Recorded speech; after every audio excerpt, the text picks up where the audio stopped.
settle back. It's curtain time at the Story Lane Theater. You've never seen a stage like this one. Anything can happen here.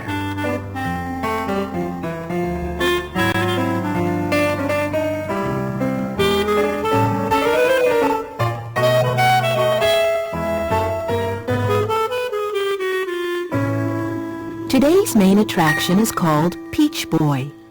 It's a traditional Japanese story about a young boy who mysteriously enters the lives of an elderly couple and grows up to do battle with a band of dreaded ogres. But before we enter the unforgettable world of Peachboy, let's visit with Jeffrey Smith. He's the artist who painted the pictures you'll see in the show, and he's at work in his California studio. When I was in high school, a good friend of mine was a sign painter, and I would go to his shop and watch him paint letter forms with a brush. It was amazing to see this person use a brush and make these beautiful letter forms. It was a great influence for me. So I think that stayed with me through my education in art school. And it's just one of those things that it happens early, and then it just stays inside of you. And when you get the chance, you use it.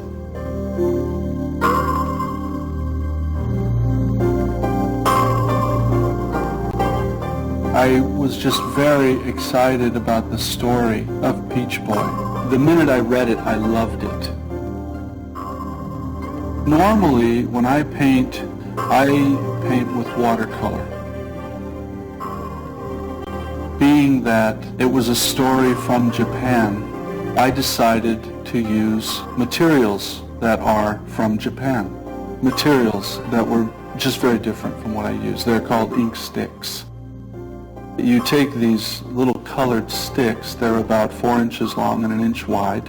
Each stick has its own color. Say there's a yellow one, and they each have their own little dish. And you put water in the dish, you take your ink stick and you grind it into the water and the dish, and you make ink.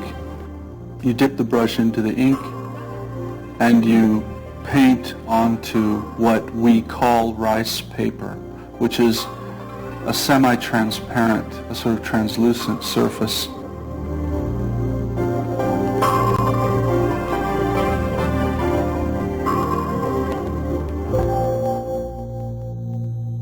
A couple of my favorite Japanese artists are Hokusai and Hiroshige. Their work illustrates their culture. Now, this book in particular was very interesting to me because it can be seen as a book such as we expect to see a book, where you work your way through the pages and look at the art. On the other hand, it can be pulled apart and seen as one long panel. The story of Peachboy is essentially a journey. And so when I began to develop the artwork, it seemed such a wonderful idea to use horizontal and vertical panels of art.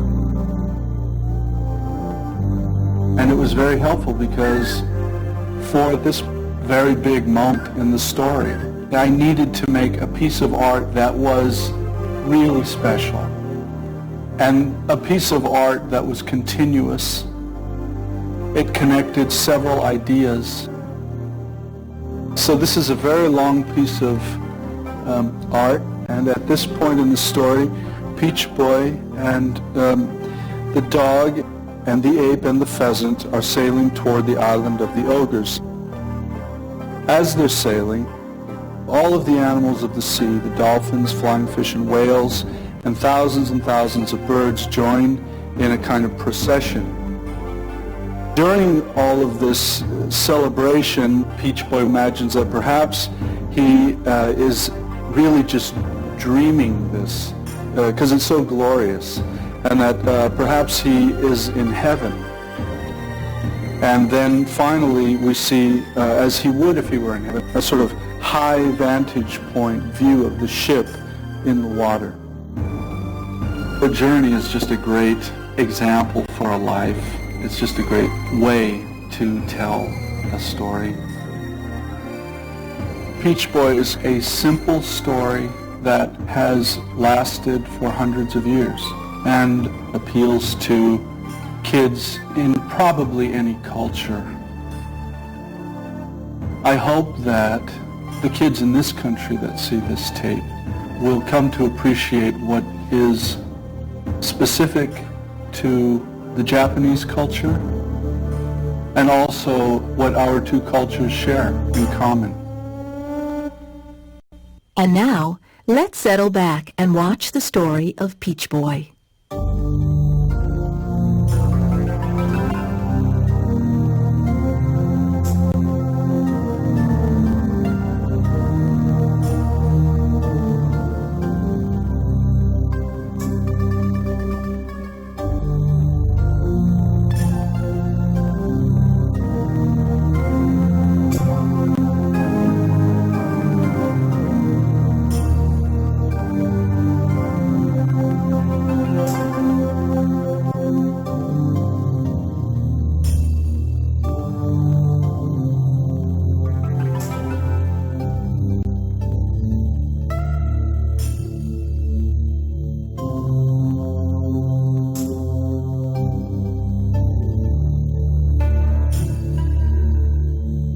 Once upon a time, in ancient Japan, there lived an old woodcutter and his wife.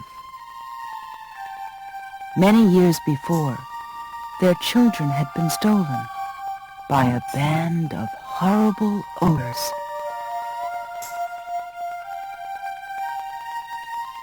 The couple had not had other children after that, and had long since given up thinking about it, for they were very old.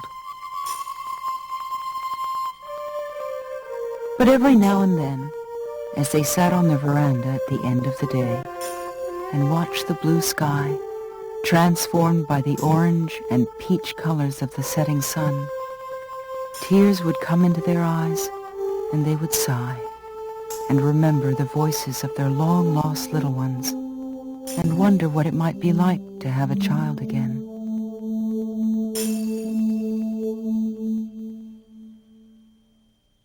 Now one day, as the old woman was washing her clothes in a nearby stream, she saw a large, brilliant object that looked like a peach bobbing along in the water just beyond her. The object was so large that she knew it was not a peach and could never be one. But when at last she reached it and beheld it closely, she saw that it was a peach after all. And when she picked it up, she saw that it was nearly as large as the basket in which she carried her clothes. So she brought the peach home, and then sat on the veranda, waiting for her husband to come home.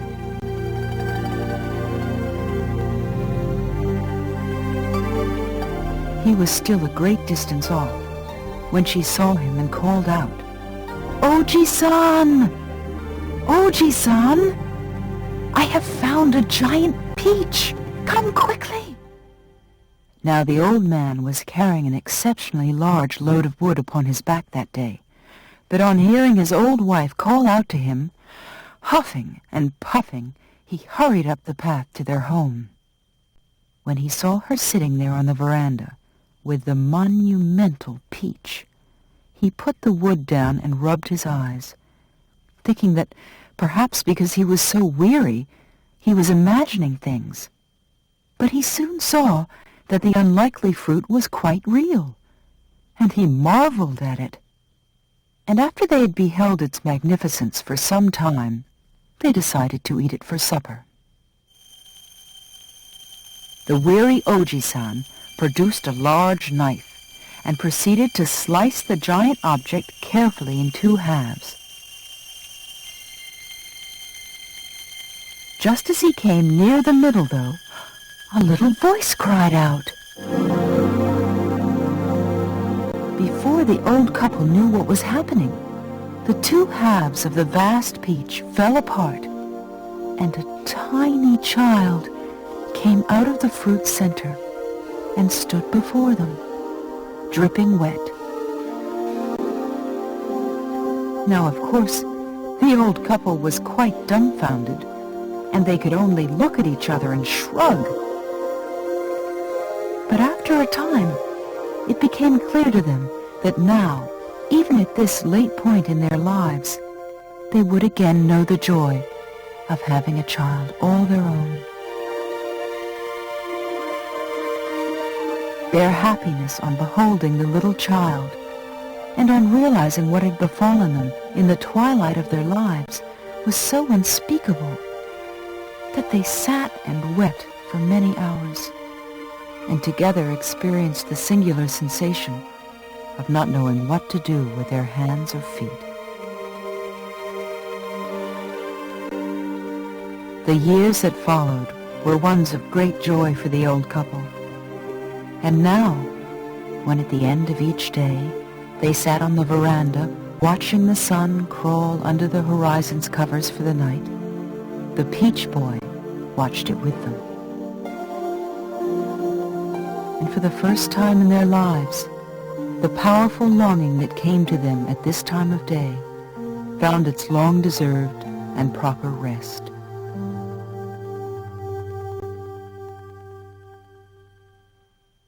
Now, as you may have heard, the Peachboy, or Momotaro, as they came to call him, grew much more quickly than your average child.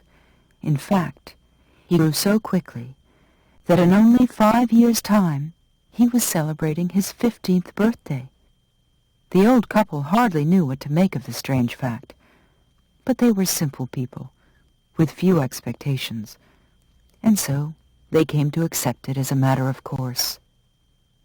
One day soon thereafter, Peachboy made an announcement to his venerable foster parents. "It is time I went out into the wide world and proved myself as a man," he told them. "There is an island far beyond the Northeast Sea, which is inhabited by a band of hideous ogres. I must travel there and conquer them. But fear not, for I shall be victorious, and I promise to return to you when I have won back the precious plunder which those murdering thieves have stolen all these years." Now Momotaro was indeed bigger and stronger than anyone they had ever seen, and his fame had spread throughout all of Japan. But the old couple had grown to love him more dearly than anything in their lives, and the very thought of losing another dear child to the hideous ogres caused them to tremble. In the end, though, their love for the boy was so great that they were unable to deny him the desire of his heart, and so they assented. The old man rummaged about and found a limber walking stick, a rusting iron gunson which served as a shield in warfare, and finally a tattered old flag which his father had given him some 50 years before, and he gave these objects to Momotaro. The old woman ground millet seeds in the kitchen mortar, and with tears in her eyes, she cooked her beloved boy a feast of dumplings over the charcoal fire. She then wrapped them up in a furoshiki and gave the bundle to him for his journey. Their farewell was a long and tearful one, but finally Momotaro departed from them and set off by himself at daybreak into the wide world. He walked and walked for what seemed many hours, until finally he came into a strange country in which the colors and shapes were unlike anything he had ever seen before.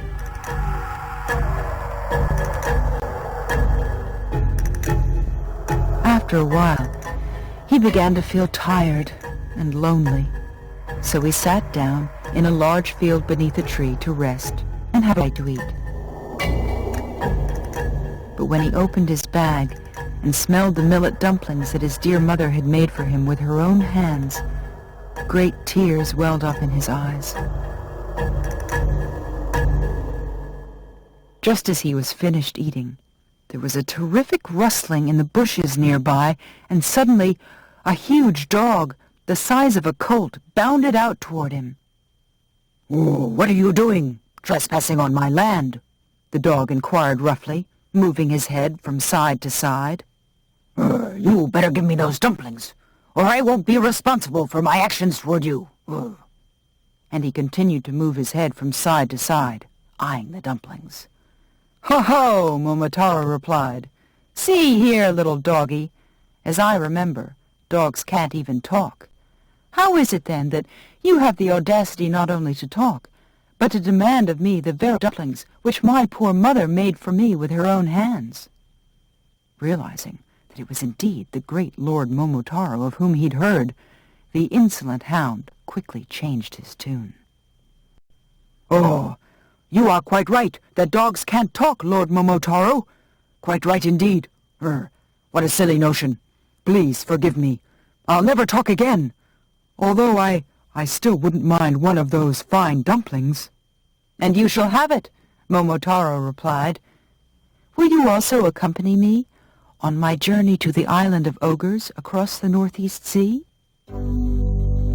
The dog then said that he would, and gladly agreed to be Momotaro's military retainer.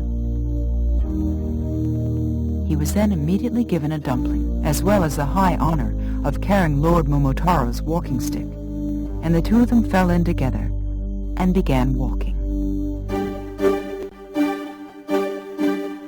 They walked for miles and miles until the countryside became densely wooded. When they had grown quite tired and decided to sit down for a bite to eat, Momotaro untied the ends of the furoshiki containing the dumplings, and immediately heard a loud screech in the tree just above them. An ancient orange ape swung down to the ground. "Good day to you, Lord Momotaro," he said. "I've been expecting you. Word has traveled far and wide about your expedition. May I have the high honor of accompanying you?" "The honor would be mine alone," replied Momotaro. "Please, have a dumpling." Now the dog clearly resented the ape's intrusion into things. He had hoped to be the only one to accompany Momotaro. And as they proceeded, he and the ape snapped and bit at each other behind Momotaro's back. As they were traveling through a moor, the dog left off bickering with the ape just long enough to flush a large pheasant out of some bushes and chase after it.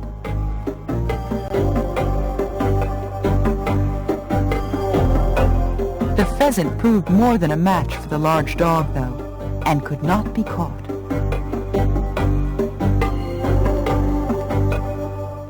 "You are quite a valiant fellow," Momotaro said to the bird. "We are traveling to the Isle of Death to vanquish the terrible ogres who live there.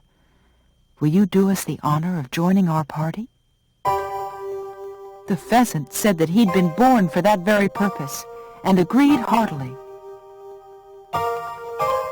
Momotaro then tossed up a millet dumpling, which the pheasant caught in mid-air and ate. As they were traveling along, however, the strife between the animals continued until Momotaro could stand it no longer. "Now see here," he said sternly. "We shall be quite unable to fulfill our plan if we continue to fight among ourselves.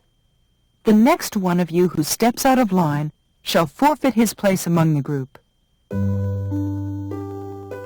The ape, the dog, and the pheasant all looked down at the ground sheepishly, for they deeply respected Momotaro, and they were grieved that they had endangered his plan. They continued to march toward the sea, and from that day on, they were quite obedient.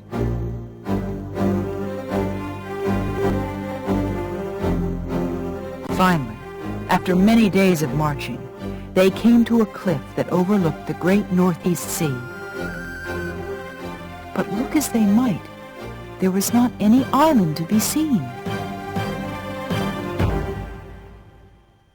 "My dear pheasant," Momotaro pronounced solemnly, "the time has come for you to use your gift of flight. You must fly high up into the sky until you see the ogre's island." And so, the pheasant ate another millet dumpling to bolster his strength and took off into the blue sky. Higher and higher and higher he flew until they could see him no more.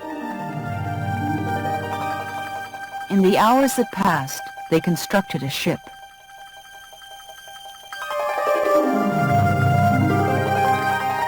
Then night fell, and still the pheasant did not return. Finally, early the next morning, he returned to them, completely exhausted. He explained to them that he had flown beyond the blueness of the sky itself and into a thin, clear realm untraveled by any birds.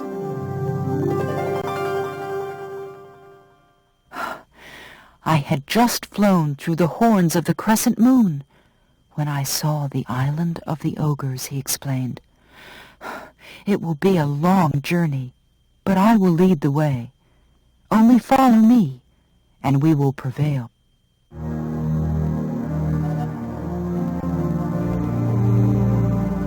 And so, Momotaro, and the pheasant, and the dog, and the ape rode across the mountains of the waves toward their destination. Days and nights came and went as they pressed on. At night, from the deck of the ship, they saw shooting stars arc across the heavens like wet pearls. And when the sun rose in the morning, they saw flying fish skittering among the furrows of the waves. Word of their journey traveled far and wide beneath the water's surface, so that after a few days, a school of brilliant green dolphins rose up alongside to greet them, and then leapt ahead of the boat, like a military escort. Then after some time, whales appeared. And then many birds began arriving from near lands and then from distant lands. At first there were hundreds of them, and then thousands, and then more thousands.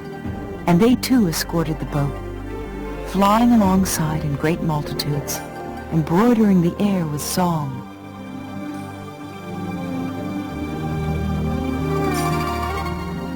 After many weeks, the water around the boat boiled with dolphins and countless other beautiful fish, and the birds continued to come from every part of the globe, until it seemed there was not a bird or fish alive that had not come to join the fantastic procession.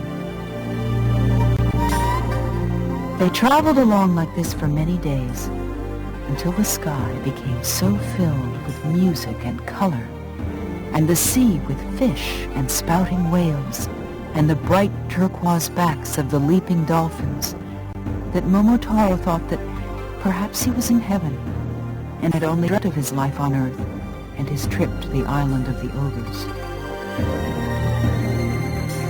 But one day, he was watching the sunset from the deck of his ship, and as it gathered weight and began to droop slowly toward the horizon, it reminded him of a large, overripe peach hanging from a branch.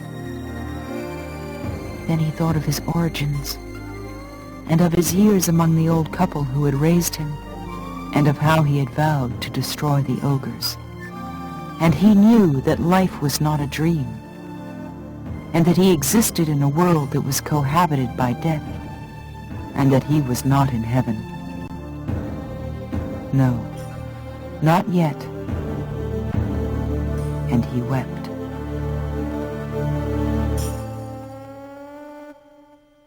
When he awoke, it was morning. He looked up the horizon and then saw in the distance the tiny dot, which was the Isle of Death. Already at that distance, the acrid stench of sulfur fumes burned his nostrils. and the water became a lifeless greenish color. And the fish and the dolphins and whales and birds fell back now, for they could go no further. When the ship landed, Momotaro observed that the island was covered everywhere with tall plumes of yellow and greenish smoke from the sulfur springs he had heard of, and the shoreline was parched and cracked and coated with salt. There was nothing but death and silence in the air. They walked along in this blank landscape and saw no life. After they had walked a long while, they came to a grotesque fortress made entirely out of human bones. "By now the ogres will have heard of our arrival," pronounced the ape. "They are perfect cowards, and will try to escape into the bowels of the earth with their captives and plunder. We must hurry." The pheasant was quickly dispatched to report on things, and soon returned. "The ogres are running about in complete panic, and are indeed trying to gather up their plunder," he said. Momotaro had a plan. In a moment, the pheasant again flew up over the battlement and began calling out, "The great Lord Momotaro has come! The great Lord Momotaro has come!" Then the dog ran along the walls of the fortress and barked, "Oh, the great Lord Momotaro has come! The great Lord Momotaro has come!" Finally, the ape clambered up to the top of the fortress wall and ran along it, shouting, "The great Lord Momotaro has come! The great Lord Momotaro has come!" On hearing this news, the ogres gnashed their teeth and pulled their horns out. Then, in their fear and confusion, they began attacking each other. Finally, the din of their wailing and panic was so great that the very walls of the fortress itself began to crumble. As the walls fell, Momotaro immediately climbed over the rubble. On seeing him, the ogres shrieked and dropped all of the plunder they were carrying to escape into the center of the fortress. Momotaro and his companions went quickly after them. But just as they entered the innermost chamber of the fortress, they saw the last ogre disappear into a hole that led to the bowels of the earth. Quickly, Momotaro gave the dog his iron gunson and climbed in after them, while his friends waited anxiously. As they were waiting, though, a great earthquake shook the entire island. It was so powerful that the ape, the dog, and the pheasant all fell to the ground, and the fortress around them began to crumble.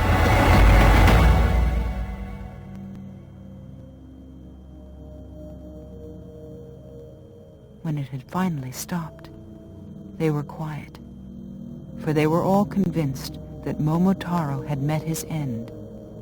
But just as they were about to leave, they heard a noise coming from inside the hole.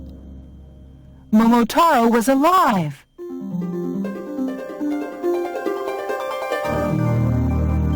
And as he emerged from the hole, they saw that he was followed by a huge train of the ogre's captives, all the people who had been stolen as children and held prisoner all these years. When all the people had finally come out, Momotaro picked up a huge rock, and with it, he sealed the entrance to the bowels of the earth forever. Now, because of the great earthquake, the sulfur springs around the island had been instantly transformed into gushing fountains of water that flowed everywhere. And now all of the soil that had been formerly parched and cracked erupted with trees and green plants and flowers.